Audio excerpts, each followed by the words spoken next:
Assalamualaikum warahmatullahi wabarakatuh. Kami dari kelompok 2 ingin mempresentasikan materi distribusi frekuensi. Untuk membuat distribusi frekuensi numerik itu ada caranya atau tekniknya, yaitu pertama, urutkan data dari yang terkecil sampai yang terbesar. Yang kedua, hitung jarak atau rentangan. Rumusnya adalah data terbesar atau tertinggi dikurang data terkecil.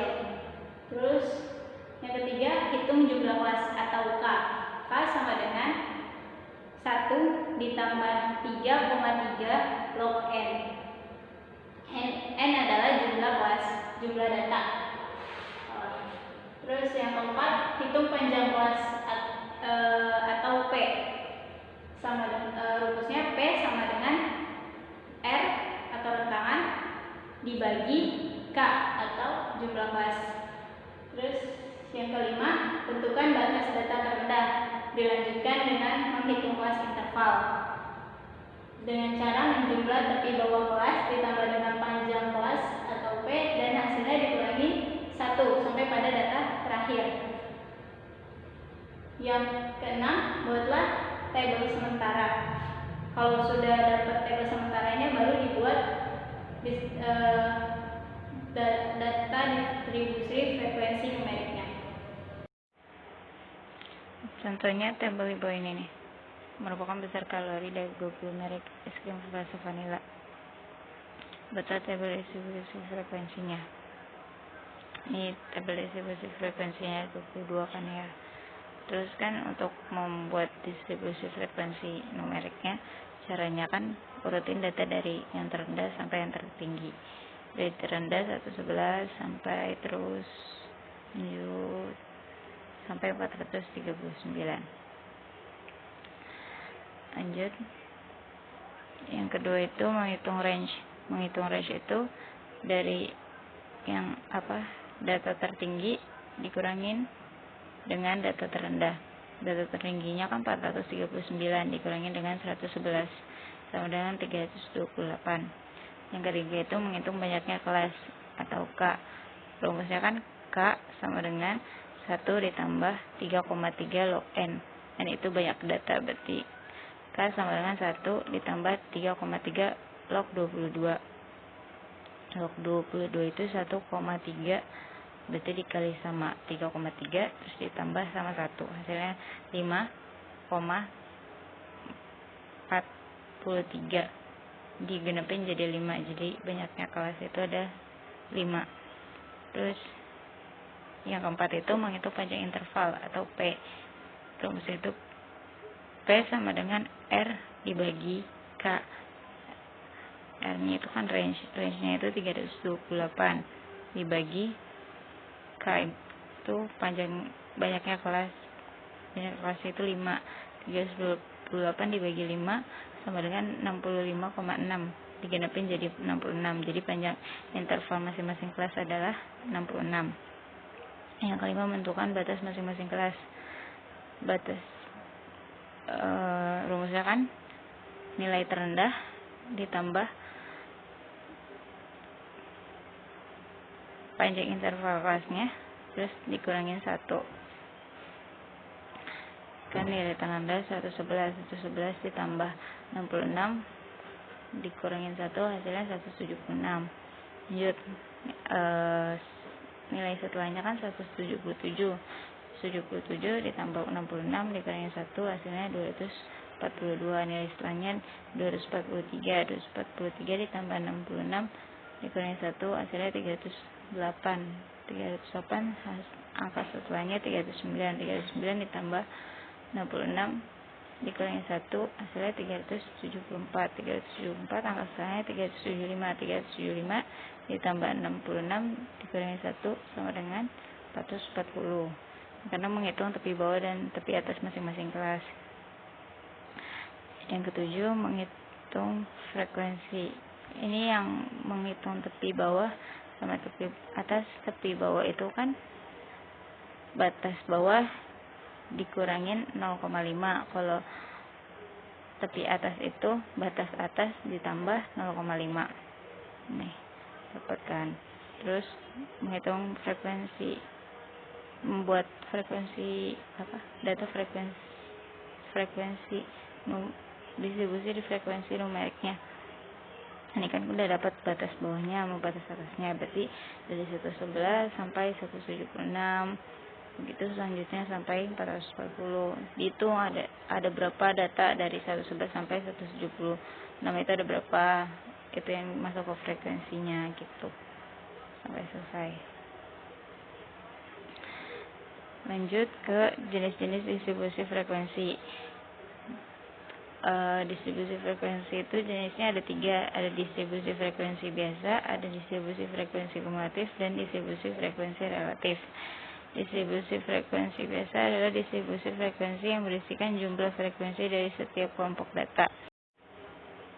Yang kedua, distribusi frekuensi kumulatif.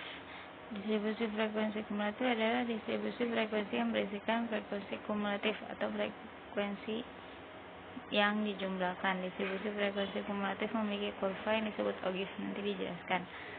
Distribusi frekuensi kumulatif itu ada 2, ada yang kurang dari dan lebih dari.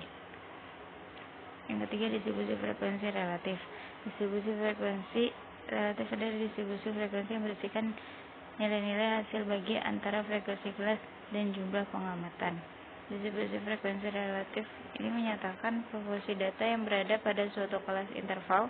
Distribusi frekuensi relatif pada suatu kelas didapatkan dengan cara membagi frekuensi dengan total data yang ada dari pengamatan atau observasi. Saya Estimesa Fitri, saya ingin menjelaskan mengenai tabel distribusi frekuensi dan penyajian data dalam tabel distribusi frekuensi. Tabel distribusi frekuensi merupakan alat penyajian data statistika yang berbentuk kolom dan baris. Sebelum menggunakan tabel, ada 3 tahapan, yaitu penyusunan, penyederhanaan, dan pengelompokan. Jika terdapat soal seperti ini, maka langkah yang pertama harus kita lakukan adalah mengurutkan angka dari yang paling terkecil hingga yang paling terbesar. Setelah mengurutkan angka dari yang terkecil hingga terbesar, baru kita bisa memasukkan ke dalam tabel. Setelah itu, untuk nilai, urutkan dari yang paling terkecil hingga yang paling terbesar. Untuk frekuensi, kita bisa ambil dari angka tersebut, yaitu contohnya 40 ada 1, maka frekuensinya 1. Untuk 50 ada 1, frekuensinya 1. Dan untuk 60 ada 3, 1, 2, 3. Maka untuk frekuensinya 3, dan seterusnya.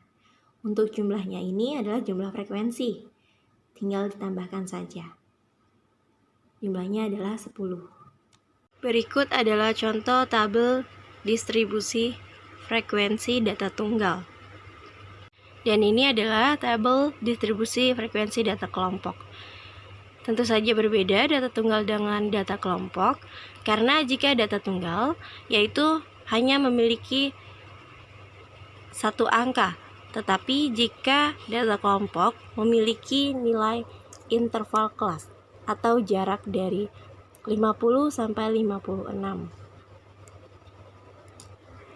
Pertama, kita dapat menentukan range, yaitu rumusnya nilai tertinggi dikurang nilai terendah. Artinya nilai tertinggi dari tabel ini adalah 98 dan nilai terendahnya adalah 50. Maka 98 dikurang 50 sama dengan 48. Yang kedua, kita dapat menentukan kelas. Untuk rumusnya adalah 1 ditambah 3,3 dikali log N. N ini adalah dari jumlah frekuensi data tersebut. Nah, untuk contohnya ini kita ambil dari data yang tadi, data sebelumnya, yaitu berarti sama dengan 1 ditambah 3,3 dikali log 80. Dan hasilnya adalah 7,27. Dan dibulatkan menjadi 8. Yang ketiga, kita dapat menentukan interval kelas atau jarak. Dan rumusnya ini adalah I sama dengan R per K. R ini range dan K ini kelas. Tadi kita sudah menemukan hasil dari range dan kelasnya, maka kita masukkan. Jadi sama dengan 48 dibagi 8. hasilnya sama dengan 6. Berarti interval kelasnya adalah 6. Batas kelas. Batas kelas ini terbagi menjadi 2, ada batas bawah dan batas atas. Nah, batas kelas ini menentukannya itu per baris. Jadi tadi kalau untuk di baris pertama itu ada 50 sampai 56. Maka batas bawahnya untuk rumusnya adalah ujung bawah dikurang 0,5. Di baris pertama itu ujung bawahnya adalah 50, maka 50 dikurang 0,5, hasilnya 49,5. Untuk batas atas, rumusnya adalah ujung atas ditambah 0,5. Untuk ujung atas dari baris pertama yaitu 56, maka 56 ditambah 0,5 hasilnya 56,5. Yang kelima ada titik tengah kelas. Untuk rumusnya adalah 0,5 dikali batas atas ditambah batas bawah. Dan ini titik tengah kelas itu juga ditentukannya per baris. Maka 0,5 dikali di baris pertama tadi yaitu batas atasnya 56 dan batas bawahnya 50. Maka 1/2 dikali 106 sama dengan 53. Bismillahirrahmanirrahim. Assalamualaikum warahmatullahi wabarakatuh. Di sini saya Wisnu Mudirin dari kelompok 2. Pembahasan materi distribusi frekuensi akan menjelaskan tentang bentuk distribusi frekuensi dan penyajian grafik distribusi frekuensi. Oke, yang pertama saya akan menjelaskan tentang bentuk distribusi frekuensi. Oke, di sini bisa kita lihat ya, di sini bentuk distribusi frekuensi ini terbagi menjadi 3 ya. Yang pertama ada distribusi frekuensi relatif. Ya, apa itu distribusi frekuensi relatif? Distribusi frekuensi relatif itu adalah nilai frekuensi yang dinyatakan dalam bentuk persentase ya, yang dinyatakan dalam bentuk persen. Nah, kalau distribusi frekuensi kumulatif, tadi yang pertama distribusi frekuensi relatif, yang kedua ada distribusi frekuensi kumulatif. Apa itu? Yaitu nilai frekuensi yang diperoleh dengan cara menjumlahkan frekuensi demi frekuensi. Ya. Nah, kumulatif atau Fkum itu terbagi menjadi 2, yaitu ada frekuensi kumulatif kurang dari dan frekuensi kumulatif lebih dari. Oke, yang terakhir ada distribusi frekuensi relatif kumulatif. Nah, ini adalah nilai yang menyatakan frekuensi kumulatif dalam bentuk persentase. Oke, mari kita lihat pada tabel ini. Ini adalah tabel yang saya salin yang ada pada makalah. Nah, misalnya kita ambil contoh yang kelas 1. Nah, di sini kan frekuensinya 6. Kita akan ubah ke bentuk frekuensi relatif. Contohnya berarti karena rumusnya adalah frekuensi dibagi banyaknya data atau jumlah data, ini 65 dikali 100%. Maka frekuensi yang 6 yang kelas pertama dibagi 65 dikali 100% hasilnya 9,2%. Maka frekuensi relatif dari kelas 1 yaitu 9,2%. Nah, itu yang seterusnya sama saja rumusnya. Nah, yang kedua distribusi frekuensi kumulatif. Nah, contohnya di sini perhatikan. Frekuensi kumulatif kurang dari 25 yaitu sama dengan 0. Kenapa 0? Karena interval kelas itu yang paling kecil 25. Maka tidak ada interval kelas yang lebih kecil dari 25. Karena dimulai dari 25, maka yang kurang dari 25 itu sama dengan 0. Ya. Yang kedua contohnya frekuensi kumulatif kurang dari sama dengan 44. Nah, perhatikan di sini. Frekuensi kumulatif kurang dari 44. Nah, ini berarti yang kurang dari sama dengan 44. Berarti frekuensi 6 dan 8. Dan maka jika kita jumlahkan 6 tambah 8 sama dengan 14. Ya, mudah bukan? Ya. Oke, yang ketiga contohnya frekuensi kumulatif lebih dari 54. Nah, berarti yang di sini lebih dari 54. Berarti frekuensinya mulai dari 14 karena bukan 0. Kenapa 0? Karena interval kelas itu yang paling kecil 25. Maka tidak ada interval kelas yang lebih kecil dari 25 karena dimulai dari 25, maka yang kurang dari 25 itu sama dengan 0. Ya. Yang kedua contohnya frekuensi kumulatif kurang dari sama dengan 44. Nah, perhatikan di sini. Frekuensi kumulatif kurang dari 44. Nah, ini berarti yang kurang dari sama dengan 44. Berarti frekuensi 6 dan 8. Dan maka jika kita jumlahkan 6 tambah 8 sama dengan 14. Ya, mudah bukan? Ya, oke, yang ketiga contohnya frekuensi kumulatif lebih dari 54. Nah, berarti yang di sini lebih dari 54. Berarti frekuensinya mulai dari 14. Karena bukan lebih dari sama dengan, frekuensinya mulai dari 14 tambah 12 tambah 8 tambah 6, hasilnya sama dengan 40. Nah, seperti itu ya. Yang terakhir, distribusi frekuensi relatif kumulatif. Nah, ini adalah mengubah bentuk frekuensi kumulatif menjadi bentuk relatif, yaitu dipersentasekan. Rumusnya berarti frekuensi kumulatif dibagi banyaknya data dikali 100%. Contohnya kita ambil yang 44. Nah, berarti frekuensi kumulatifnya adalah 14 dibagi 65 dikali 100%, hasilnya sama dengan 22%. Maka frekuensi kumulatif yang kurang dari sama dengan 44 sama dengan 22%. Baik, sekarang masuk kepada penyajian grafik. Ya, penyajian grafik tentunya ada 4 cara. Yang pertama membuat grafik histogram, yang kedua poligon, yang ketiga lingkaran, dan yang terakhir bentuk ogive.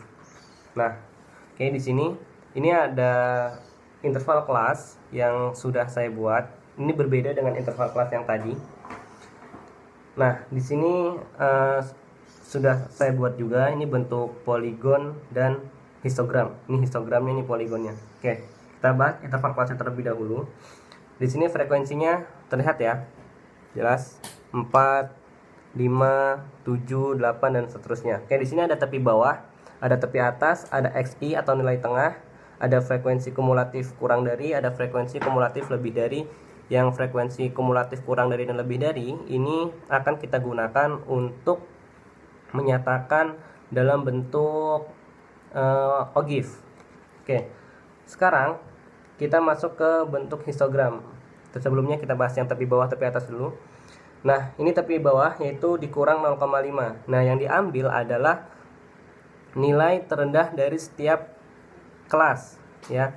Misalnya di sini 45, berarti yang kita ambil 45 dikurangi 0,5 sama dengan 44,5. Nah, ini.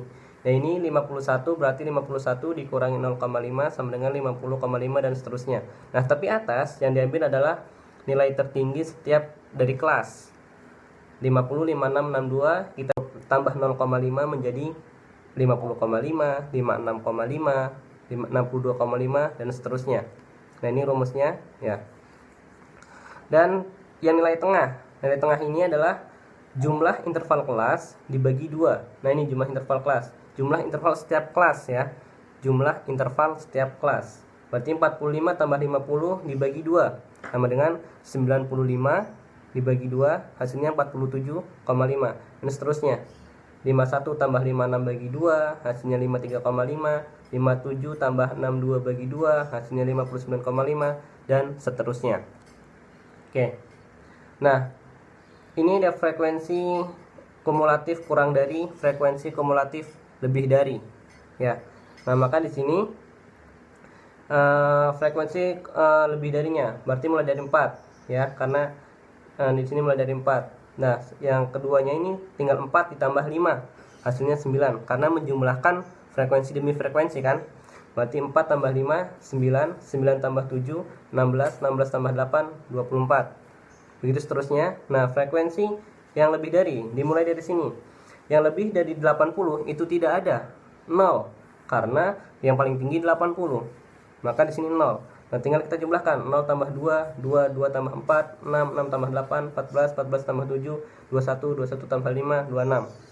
Nah, oke, masuk kepada diagram.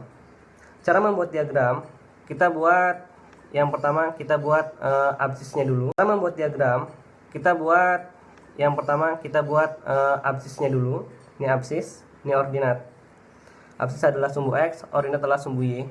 Kita masukkan di sini pertama adalah nilai tepi bawah 44,5, 50,5, 56,5, 62,5, ada 68,5 dan 74,5. Dan terakhir ingat diberi tepi atas yang paling besar itu 80,5. Nah, ini sudah aturannya ya. Berarti setiap terakhir itu dikasih 80,5 dari tepi atas. Ini 80,5 itu nilai akhir dari tepi atas atau nilai tertinggi.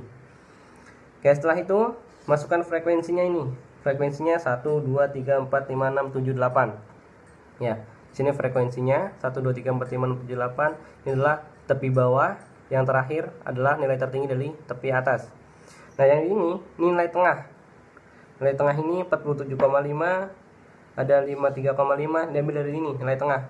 Nah, ini nilai tengah ini yang akan kita gunakan untuk membuat poligonnya. Oke, sekarang nah, setelah itu bisa kalian hubungkan 44 ke 4, dia frekuensinya 4, hubungkan ke sini terus ya, dihubungkan sesuai dengan frekuensinya hingga membentuk yang dinamakan histogram.